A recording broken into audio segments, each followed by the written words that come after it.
যোগ আসলে কারা, কিভাবে তারা আমাদের চারপাশে বাস করে এবং কেন তাদের চিহ্নিত করাটা জরুরি। আসুন মূল আলোচনায় আসি। যোগ বলতে আমরা কি বুঝি? জীব বিজ্ঞানের ভাষায় যোগ একটি পরজীবী প্রাণী যা অন্যের রক্ত শুষে বাঁচে। কিন্তু সমাজে যোগ হলো সেই মানুষ যারা নিজেদের স্বার্থে অন্যকে ব্যবহার করে। তারা আপনার সময়, শ্রম, অর্থ কিংবা মানসিক শক্তিকে শোষণ করে, বিনিময়ে কিছুই দেয় না।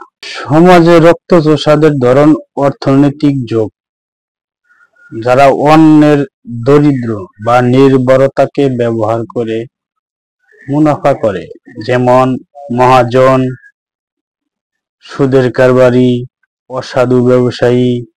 মানসিক যোগ সম্পর্কে নামে ভালোবাসা বা দায়িত্ব নিয়ে যাদের একমাত্র উদ্দেশ্য হলো মানসিকভাবে আপনাকে দুর্বল রাখা। প্রাতিষ্ঠানিক যোগ, অফিস বা সংগঠনের সেই মানুষগুলো যারা আপনার কাছে নিজের কৃতিত্বকে দেখিয়ে উন্নতি করে। রাজনৈতিক যোগ, জনগণের বিশ্বাস আর ভোট নিয়ে ক্ষমতায় গিয়ে জনগণের স্বপ্ন শুষে ফেলে যারা। এই রক্তচোষা মানুষগুলো সমাজকে ধ্বংস করে ধীরে ধীরে। তারা সৃষ্টি করে অবিচার, ক্ষোভ, হতাশা। তাদের কারণে সৎ মানুষেরা পিছিয়ে যায়, প্রতিভা হারিয়ে যায়। এবং কিভাবে বুঝবেন আপনি রক্তচোষার শিকার? আপনি সবসময় ক্লান্ত, অথচ জানেন না কেন। কেউ আপনাকে সবসময় দেওয়ার জন্য চাপে রাখে, কিন্তু নিজে কিছুই দেয় না। আপনি কোনো সম্পর্ক বা পরিবেশ নিজের অস্তিত্বে হারিয়ে ফেলেছেন।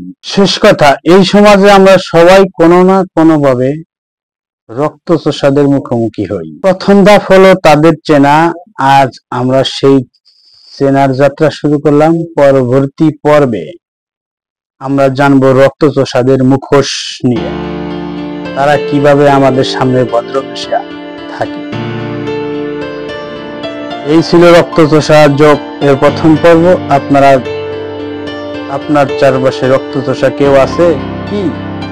তাহলে এখনই সময় সচেতন হওয়ার। শুনতে থাকুন, জানতে থাকুন, কারণ সচেতনতাই প্রথম প্রতিশোধ। পরবর্তী পর্বের জন্য লাইক, ফেসবুক থেকে দেখলে লাইক, ফলো দিয়ে সাথে থাকুন।